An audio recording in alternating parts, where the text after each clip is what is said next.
Hi, this is Preetha and you're watching India Food Network. We all love ice cream and there's no specific season to enjoy one. So in this monsoon special, we are going to make a chai flavored ice cream in which you don't need to churn. So to know how to make that, stay tuned.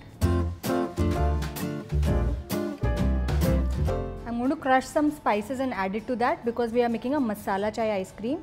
So in goes 1 stick of cinnamon, a good quantity of cloves, some black pepper and some cardamom. I'm going to crush this.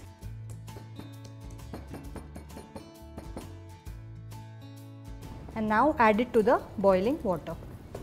And along with that, I'm going to add a good quantity of ginger, which I've already grated. So now I'm going to add tea. I'm going to add a good quantity of around 2 tablespoons. And along with that, we'll add milk. Now ensure you are using good full fat milk because we are making ice cream. And now we'll allow this to boil well. So this has reduced to half. I'm going to switch off the flame and now I'm going to add it here.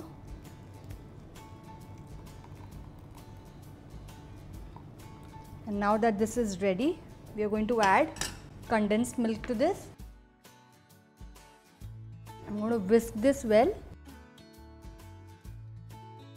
And like I told you, I already have whipped cream here. So it's around 250 ml to 300 ml of non-whipped cream, which I have whipped up to a nice stiff consistency. And now all we need to do is combine both these ingredients.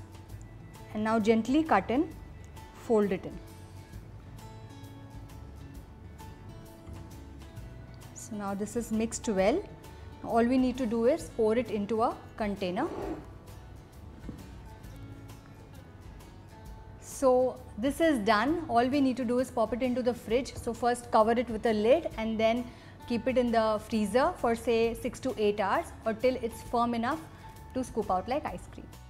So our lovely ice cream is ready. I'm just going to drizzle some honey on this. I'm sure you have enjoyed watching this recipe, and if you have, you need to like, share and subscribe to IFN.